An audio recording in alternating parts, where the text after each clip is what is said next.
Fanny Espérandieu, la cinquantaine épanouie, tenait une mercerie Place Pie, tout près des Halles et de la Tour Saint-Jean. Sa boutique évoquait une maison de poupée avec ses étagères en bois et ses rideaux de couleur claire.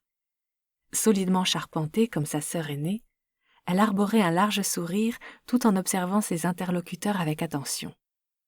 N'ayant jamais quitté son quartier, elle connaissait tout le monde, clientes, fournisseurs et autres commerçants. On venait volontiers chez elle pour se procurer rubans, galons, boutons et étoffes, mais aussi pour bavarder. Fanny écoutait, proposait un verre de sirop d'orgeat. Les premiers temps, Élisa, intimidée, avait craint de ne pouvoir s'intégrer à cet univers. Fanny avait étudié sa visiteuse avant de lui tendre une main ferme. « Ma sœur estime que tu es une fille bien. C'est pour cette raison que j'ai accepté de t'héberger. Mais attention, pas de visite masculine, ni de comportement déplacé. » Élisa avait rougi. « Ce n'est pas dans mes habitudes, madame. » Le regard ironique de son hôtesse lui avait fait douloureusement prendre conscience de sa situation. Vu son état, elle n'était pas en mesure de faire preuve de susceptibilité. Une nouvelle fois, elle devait supporter d'être humiliée. Elle releva la tête. Il lui fallait prendre confiance. C'était important pour elle, mais plus encore pour l'enfant. Elle disait « l'enfant » parce qu'elle ne parvenait pas encore à l'imaginer. Garçon ou fille, c'était pour elle une abstraction. Au fond d'elle, elle avait très peur et c'est pour cette raison qu'elle refusait de réfléchir à l'avenir. Si Fanny lui venait en aide, elle se sentirait moins seule. D'ailleurs, elle n'avait pas d'autre solution. On l'avait acceptée, Place Pie. Théobald, le libraire, lui prêtait des livres d'occasion qu'elle dévorait la nuit à la lueur de la bougie. Julia, la marchande des 4 saisons, avait toujours un melon ou une grappe de muscat à lui offrir. Élisa aimait aussi se rendre chez Léo, le centenier. Sous ses yeux émerveillés, elle voyait l'argile se transformer en personnage de pastoral. C'était tout un petit monde qui gravitait autour de la Place Pie, et Élisa avait parfois l'impression de commencer à en faire partie, malgré ses craintes du premier jour. Seulement, son ventre s'arrondissait, et elle avait conscience des regards qui s'attardaient sur sa silhouette. « On dirait un chat qui a avalé un ballon », s'écria Fanny alors qu'Élisa entamait son 7e mois de grossesse. Elle posa la main sur sa jupe qui marquait à la taille. Elle essaya de ne pas penser à l'avenir, sous peine d'éprouver une peur panique. « Tu devrais aller voir la Bonofemo », reprit Fanny. La sage-femme. Élisa se mordit les lèvres. « Vous êtes sûre ? Évidemment, je n'y connais rien, moi. » Veuve depuis une dizaine d'années, Fanny n'avait pas d'enfant. Cela valait mieux, prétendait-elle, car elle n'avait guère de patience. Mais tout comme sa sœur aînée, Fanny avait le cœur sur la main. La Bonofemo, chez qui elle envoya sa protégée, une femme d'une 50aine d'années, était peu prolixe mais connaissait bien son métier. Elle se livra sur Élisa à un examen rapide, et pendant que sa patiente se rajustait, elle annonça « Ton pitchoun naîtra dans 2 bons mois. Tu es jeune et en bonne santé. Tout devrait bien se passer. » « Le ciel vous entende, » murmura Élisa impressionnée par son assurance. L'approche du terme la rendait nerveuse. Elle songeait de plus en plus souvent à Eugène. Elle ne lui pardonnait pas de l'avoir abandonnée. Or elle, Candide, avait cru au grand amour. Comment pouvait-elle s'être montrée aussi stupide ? Elle aurait voulu lui dire son fait, mais savait que c'était inutile.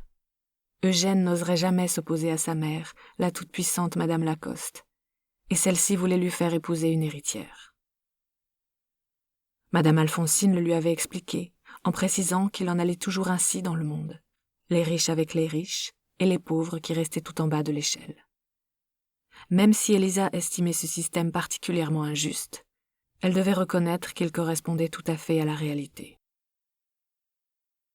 Elle travaillait dur chez Fanny et recevait en échange le vivre et le couvert. Elle s'émerveillait souvent d'être considérée par la mercière comme l'enfant de la maison. Il faisait bon vivre dans l'étroit logement de la Place Pie, et il était parfois difficile de ne pas éclater de rire face aux expressions imagées de la commerçante.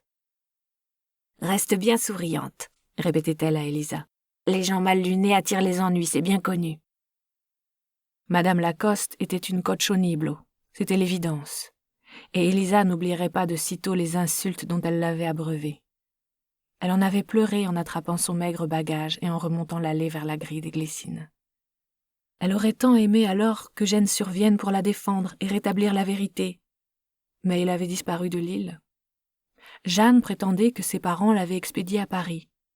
Cependant, Jeanne disait tant de sottises qu'Élisa ne savait plus que penser.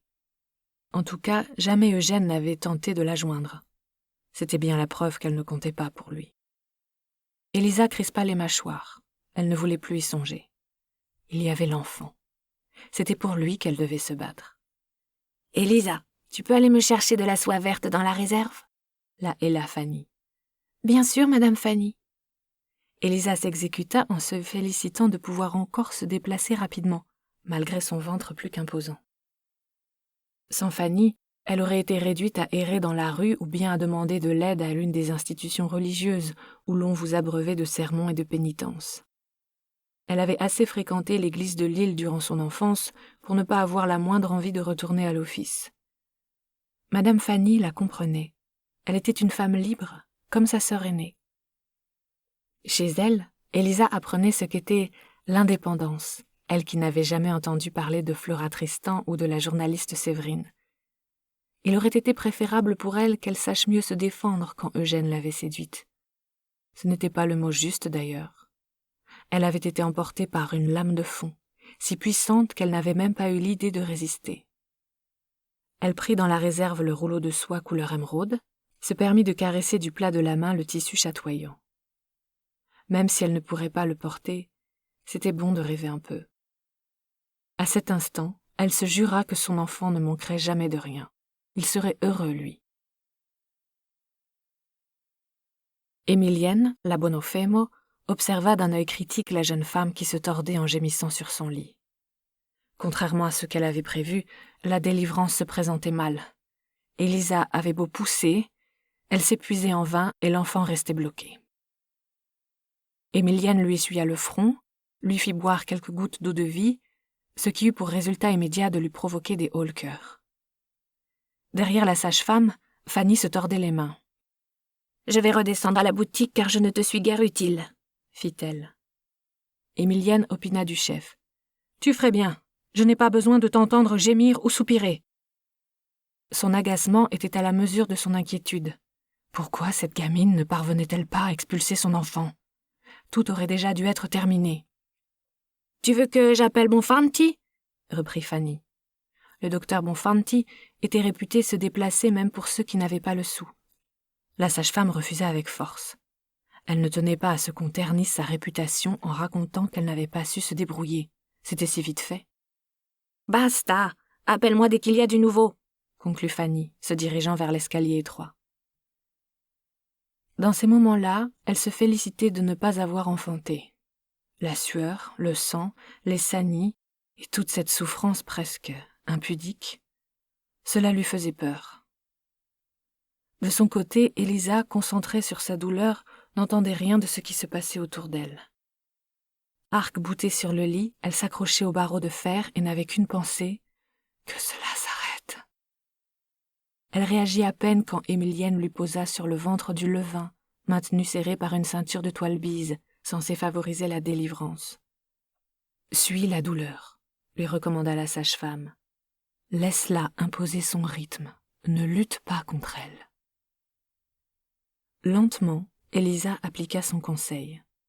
Il ne servait à rien de résister. Elle tenta de se détendre, songeant à l'enfant qui allait naître. Il bougeait en elle. Elle écarta un peu plus les jambes. « On y est !» s'écria Émilienne. Habilement, elle accompagna les mouvements du bébé tout en continuant de parler à Élisa. « Vous voyez sa tête ?» questionna celle-ci entre deux gémissements. « Pousse, ma fille, nous y sommes presque !» Elle pensa tout à coup à Eugène, se demandant s'il l'avait déjà oublié. C'était fort probable. De toute manière, se dit-elle, cela ne changerait rien à sa situation. Dans un ultime effort, elle sentit le bébé glisser le long de ses cuisses. Émilienne le reçut entre ses mains et s'écria « Bravo, petite !» Élisa poussa un énorme soupir. « C'est un garçon ?»« Est-ce une fille, oh, Élisa ?» Elle aurait préféré un garçon, parce que leur vie était plus facile. Mais elle était si soulagée qu'elle garda le silence. Épuisée, elle ferma les yeux. Émilienne lui tapota la joue. « Repose-toi, petite, je m'occupe de ta fille. » Une nouvelle naissance l'émouvait toujours, même si Élisa et sa fille partaient d'un mauvais pied. Heureusement, Fanny prendrait soin d'elle.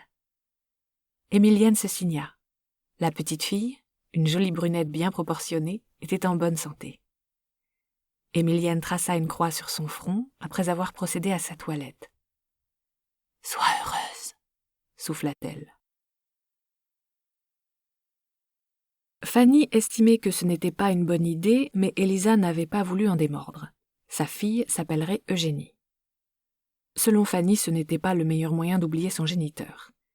Élisa, particulièrement têtue et résolue, n'avait pas cédé. Au moins, la petite serait baptisée. C'était important pour Fanny, qui, en bonne provençale, était catholique.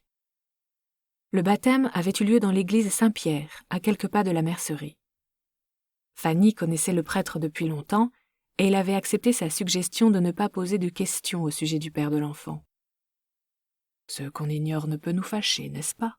avait-il conclu, et Fanny avait acquiescé avec vigueur. Elle était déjà attachée à la petite Eugénie qui posait sur son environnement un regard grave et intrigué. Pour elle, Fanny avait revu l'aménagement de la chambre d'Élisa, descendu du grenier un couffin qu'elle avait brossé, lavé et garni de rideaux de plumetis roses et blancs. « Beaucoup trop beau pour une bâtarde », avait commenté Émilienne. Fanny l'avait fusillée du regard. « Pas question de parler ainsi en ma présence », avait-elle ordonné sèchement. Émilienne n'avait pas insisté. Fanny avait pignon sur rue et avait du bien, ce qui lui conférait une certaine autorité dans son quartier. Si cela pouvait l'aider à protéger Élisa et son bébé. Élisa, précisément, oscillait entre soulagement, joie et tristesse. La naissance d'Eugénie l'avait renvoyée à son propre abandon, ravivant des sentiments qu'elle croyait avoir oubliés depuis longtemps. Elle aurait voulu, elle ne savait quoi, peut-être informer la famille Lacoste, tout en sachant qu'ils les ignoreraient, Eugénie et elle. Ils n'appartenaient pas au même monde. Elle avait vite repris sa place à la boutique, Eugénie blottie dans un panier d'osier derrière le comptoir. Elle l'allaitait dans la réserve, parmi les pièces de tissu et les boîtes de boutons. Fanny ne résistait pas au sourire du bébé. « Pardi, elle a l'âge d'être grand-mère », commentait Suzon, sa meilleure amie, épicière Place-Pie. Madame Alphonsine s'était déplacée. Elle avait offert un hochet à Eugénie qu'il avait saisi avec empressement. Questionnée par Élisa, elle lui avait confié que M. Eugène était parti pour Paris afin de présenter les couvertures Lacoste au grand magasin. « Vous lui direz ?» avait commencé Élisa, avant de se raviser. Et puis non, c'est inutile. Madame Alphonsine n'avait pas protesté, lui confirmant ce qu'elle pensait. Elle n'existait plus pour les Lacoste. Même si Eugénie, son Eugénie, appartenait en partie à leur famille. 1914. Comme chaque année à cette période, Eugène marqua une hésitation avant de saisir l'enveloppe blanche posée sur le plateau du courrier, dans le hall des Glycines. Il reconnaissait l'écriture appliquée, marquant bien les pleins et les déliés, mentionnant son nom et son adresse. Un goût de bile emplit sa bouche. Pourquoi s'obstinait-elle à lui écrire chaque année? Il ne lui avait jamais répondu, pour bien lui faire comprendre qu'il ne désirait pas renouer contact avec elle. Mais elle s'obstinait. Il aurait pu bien sûr jeter la lettre sans prendre la peine de l'ouvrir. Il se connaissait assez pour savoir qu'il ne le ferait pas. Par honnêteté, par remords. Il s'était horriblement mal conduit avec cette petite bonne, et, comble de lâcheté, avait rejeté la faute sur elle. Il ne se le pardonnait pas. Elle avait survécu, c'était déjà ça. Pas grâce à lui, ni au Lacoste. Sa mère l'avait agonie d'injures et de reproches avant de l'expédier en mission dans la capitale. Et il s'était laissé faire. Il empocha l'enveloppe en se disant qu'il lirait la lettre plus tard. Fichue couardise, se dit-il. Était-il donc incapable d'agir en homme, une fois dans sa vie? Dans sa chambre aux murs recouverts d'un tissu écossais et aux meubles anglais, son refuge, il posa l'enveloppe sur son bureau. « Demain, je l'ouvrirai demain », se promit-il. la cloche annonçant que le déjeuner était servi retentit dans la maison. Il se dirigea vers l'escalier en sifflotant « Sous les ponts de Paris ». Pas question de faire attendre madame. Elle était trop attachée aux traditions en vigueur aux Glycines. Il avait déjà oublié le courrier d'Élisa. 1919. La jeune femme sourit à Fanny. « Vous êtes sûre que cela ne vous dérangera pas ?» La mercière haussa les épaules. « Ai-je déjà refusé de garder ta pitchoune ? Peu cher, elle est bien mieux à Avignon qu'à courir sur les routes du comtat. Cette petite adore lire. Elle a de quoi faire avec les étagères de mon Edmond. » Savoir lire avait été une révélation pour Eugénie. Elle lisait tout ce qui lui tombait sous la main, avec une prédilection pour les romans de Cap et d'épée. Hélas, Edmond, l'époux de Fanny, mort depuis des lustres, en possédait peu. À 12 ans, Eugénie suivait les cours du collège, aimait à lire et à se promener dans le vieil Avignon. Elle aimait aussi sa mère, et Fanny, qui était pour elle une grand-mère bourrue, exigeante et pleine de tendresse. Elle avait toujours cru que son père était mort avant sa naissance, ainsi qu'on le lui avait affirmé. Elle menait une vie paisible entre son collège et la maison de la Place-Pie. Elle se défiait des rêves, car il n'avait guère droit de cité chez Fanny. On croyait au travail. On travaillait donc. Ce jour-là, cependant, Élisa ne descendrait pas à la boutique. Elle allait à Carpentras, une expédition, rencontrer la famille d'Antoine. Comme de nombreuses Françaises, Élisa avait eu des filleuls de guerre dès 1915.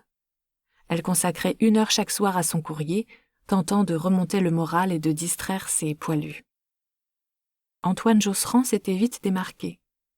Comme elle, il aimait lire, et de plus, il était lui aussi provençal. Des environs de Carpentras, où ses parents maraîchers exploitaient un petit domaine.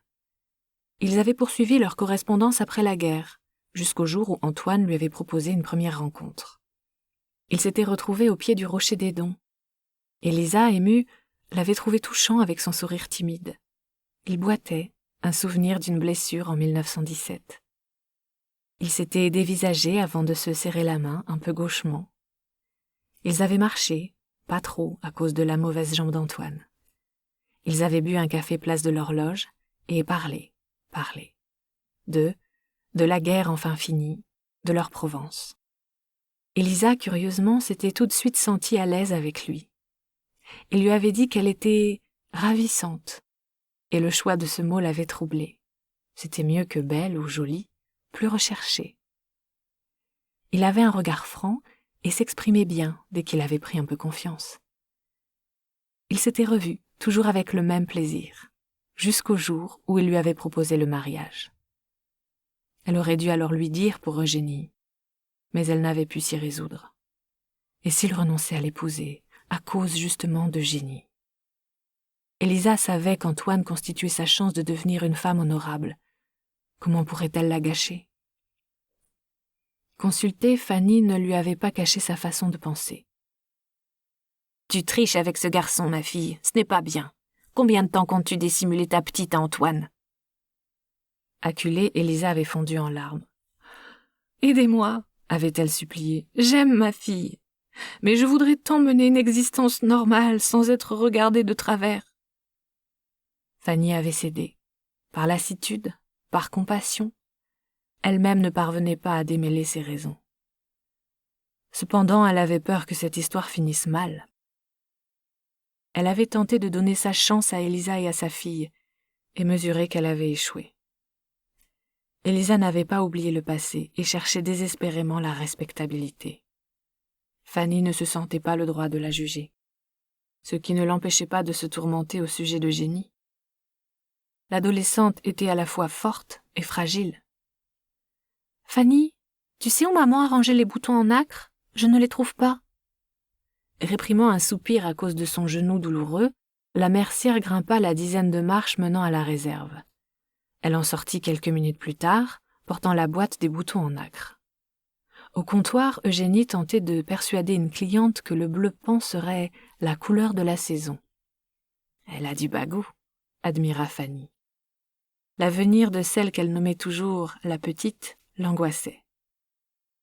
Bâtarde, un statut difficile. même si les temps avaient soi-disant évolué depuis la fin de la guerre. On s'était empressé en haut lieu de renvoyer les femmes à leur foyer, oubliant bien vite comment elles avaient fait vivre le pays, et le mariage demeurait une institution sacrée. Comment, dans ces conditions, jeter la pierre à Élisa ? « 1920. Les cloches de l'église de Monteux sonnaient à la volée pour la sortie des mariés. À 32 ans, Élisa était toujours jolie dans sa robe blanche confectionnée par Fanny, et son époux Antoine portait un costume gris assorti d'un gilet grenat, acheté dans un magasin renommé de la rue de la République.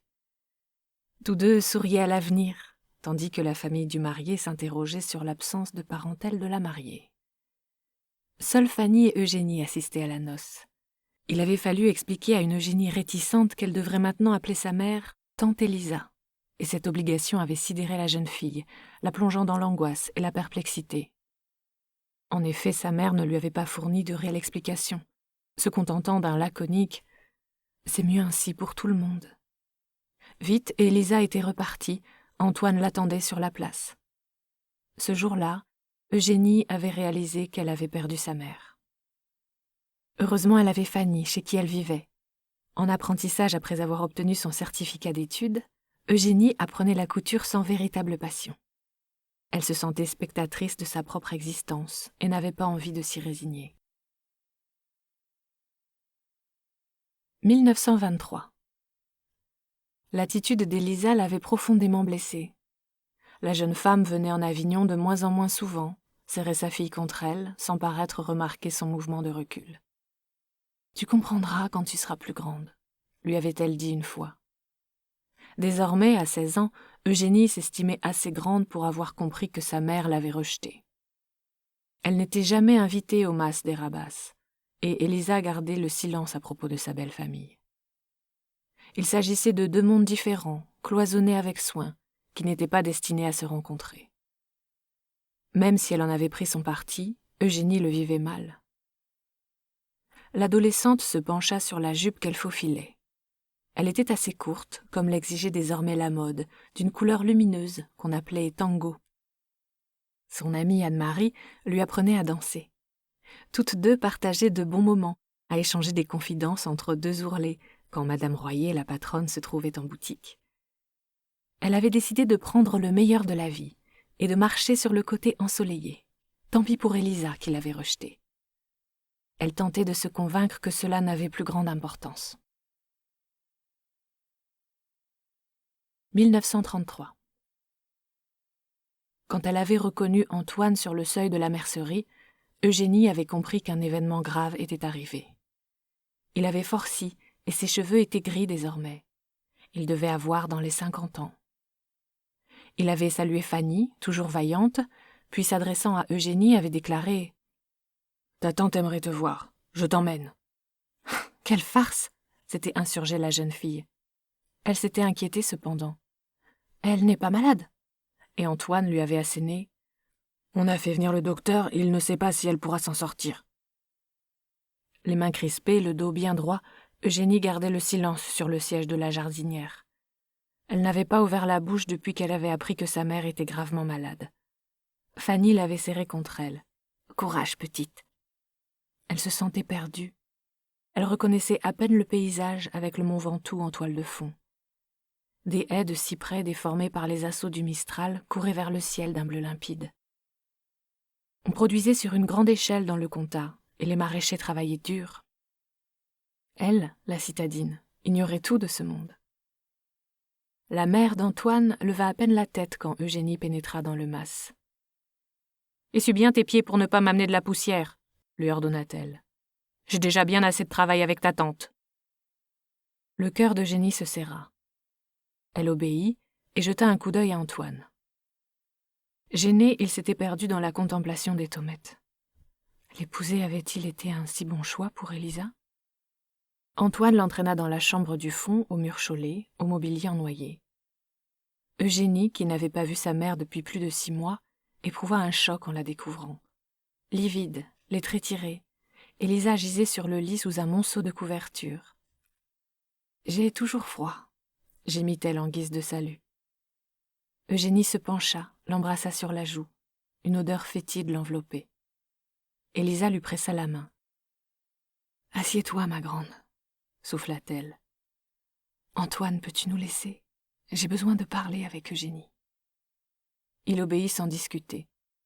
Il était habitué à ne pas se rebeller, pensa Eugénie avec une pointe de cynisme. Élisa se souleva légèrement dès qu'il eut refermé la porte. « Écoute-moi bien, le temps m'est compté. Je ne verrai pas fleurir les glycines. J'ai un cancer. On m'a opéré, l'infection s'en est mêlée. On ne peut plus rien pour moi. » « Elle n'avait pas 45 ans, pensa Eugénie, révoltée et choquée à la fois. Elle tenta de protester, Élisa secoua la tête. « Pas le temps pour les larmes, » chuchota-t-elle. « Le malheur m'est familier, tu sais. J'ai voulu m'en sortir, je te demande pardon. Je pensais que tu serais bien avec Fanny. Je voulais t'éviter ce que j'ai connu étant enfant. » Elle s'interrompit, toussa. « Le monde est cruel pour ceux qui ont une vie différente, » reprit Élisa. « Plus encore pour les filles nées de pères inconnus. J'en sais quelque chose. »« Mon père est mort avant ma naissance, » rectifia Eugénie. « Que tu crois ? Ton père est un fils de la Haute, Eugène Lacoste, de l'île sur la Sorgue. C'est arrivé une seule fois entre nous et il a refusé de te reconnaître. On m'a chassé des Glycines, la propriété des Lacoste. Et, grâce à leur cuisinière, Fanny, sa sœur, m'a recueillie. Nous lui devons tant, toi et moi. »« Mon père est vivant ?» murmura enfin Eugénie, sidérée. Il y eut un silence pesant. « Il fallait que tu le saches, Eugénie. Je crains que cela ne change pas grand-chose pour toi. Les Lacoste ne sont pas des tendres, mais au moins, j'ai libéré ma conscience. »« Antoine, il sait, pour moi ?» Élisa acquiesça d'un battement de paupières. « Oui, depuis un moment, mais il m'a fait jurer de ne rien dire à ses parents. Le déshonneur, tu comprends ?» Un rire rauque lui échappa. « Tout ça pour ça. Manque de chance, pas vrai ? Je n'ai jamais voulu t'abandonner, ma fille. Il était hors de question que tu connaisses l'assistance ou qu'on te place. Ça vous marque à vie, tu sais. » Son visage exprimait un désarroi insondable. Eugénie la serra, fort, contre elle. « Il faut te battre, maman, » supplia-t-elle. Élisa secoua la tête. « C'est trop tard, je suis fichue. La vieille ne s'est pas gênée pour me le faire savoir, tu penses. Une bru qui ne peut même plus travailler, une bouche inutile. » Sa voix recelait une telle amertume qu'Eugénie eut encore plus mal pour elle. « Maman, » murmura-t-elle. Elle avait dû taire ce mot depuis si longtemps que ses yeux s'emplirent de larmes. Élisa lui caressa la joue. « Pas le temps pour les larmes, » répéta-t-elle. « Il est important pour toi de retrouver Eugène Lacoste et de te faire reconnaître de lui. Il le faut, Eugénie, pour que tu sois heureuse. Cela n'a pas beaucoup d'importance pour moi. Ce n'est pas vrai, Eugénie, et tu le sais. » Il lui sembla que sa mère ne lui avait jamais parlé aussi longtemps. N'était-ce pas stupide ? « Promets-moi, » reprit Élisa. « La famille Lacoste doit reconnaître ses torts vis-à-vis de toi. » Était-ce si simple ? Eugénie pressentait que sa mère s'illusionnait, mais n'eut pas le cœur de la détromper. Il était trop tard de toute manière. Élisa laissa échapper un gémissement. « Je crois que tu dois partir, ma fille, je suis fatiguée. » Elle ferma les yeux, elle était blême. Eugénie, affolée, saisit sa main. « Maman !» cria-t-elle. Antoine se rua dans la pièce, il s'agenouilla près du lit. « Élisa !» murmura-t-il. Eugénie et lui échangèrent un regard perdu. Élisa respirait avec effort. « Va-t'en !» lui ordonna-t-il. Elle protesta, sûre de son bon droit. « Vous m'avez privée de ma mère beaucoup trop longtemps. Maintenant, je ne la quitte plus. » Il recula face à son attitude résolue. « Elle a du cran, » pensa-t-il. Les yeux clos, Élisa paraissait dormir. Eugénie lui tenait la main, se répétant qu'elle ne pouvait pas mourir si jeune. Un miracle allait bien survenir. Comme s'il avait suivi le cours de ses pensées, Antoine secoua la tête. « Il n'y a plus d'espoir, te dis-je » lança-t-il exaspéré. Il ajouta quelque chose en provençal qu'Eugénie ne comprit pas tout de suite. « Ça va, Antoine » fit la voix de la mère, dans leur dos. Il se raidit. « Laisse-nous, tu ne l'aimais pas, tu ne l'as jamais aimé. »« C'est mon droit, » répondit-elle. « Je suis chez moi ici, et elle n'a rien. Pas de dot, pas de bien, pas de terre. Je te l'avais assez dit, mon fils. Même si elle était à ton goût, tu n'avais pas besoin de la marier. Ces filles-là, ça... »« Tais-toi » coupa-t-il. « Tu vois bien qu'elle est en train de passer. »« Bon débarras » jeta la femme, mauvaise. La vieille femme tourna les talons après avoir décoché un coup d'œil meurtrier à Eugénie et à sa mère. Antoine serra les poings. « Désolé, » marmonna-t-il. « J'ai été lâche. » Un silence lourd de non-dit tomba. Élisa râlait doucement. Une larme roula sur la joue d'Eugénie. « Cela a si peu d'importance désormais, » murmura-t-elle. « Tout ce que maman désirait, c'était avoir sa place dans la société. » Elle venait de le réaliser, et à cet instant, elle en voulut plus encore à la famille Lacoste qu'à la mère d'Antoine. Ils avaient tous rejeté Élisa, la gamine de l'assistance. Un soleil insolent accompagnait le cortège funèbre. Antoine cheminait en tête, suivi d'Eugénie et de Fanny. Madame Alphonsine, appuyée sur sa canne, avait fait le déplacement ainsi que plusieurs voisines de la place Pie. La mère d'Antoine s'était abstenue, ce qui valait mieux. Son oncle et sa tante Jobert, qui appréciaient Élisa, étaient venus, ainsi que plusieurs camarades qui vendaient comme elle sur les marchés du comtat. Fanny donnait le bras à Eugénie, et l'on se demandait qui soutenait l'autre. « Ma chère Fanny, » pensa Eugénie bouleversée, « tu as toujours été là pour moi. » Elle éprouvait un sentiment d'irréalité. Revoir sa mère, apprendre qu'elle était condamnée, puis découvrir le nom de son père. La mort, enfin, d'Élisa au petit matin. Eugénie lui avait tenu la main toute la nuit, en se disant qu'elle tentait de rattraper le temps perdu.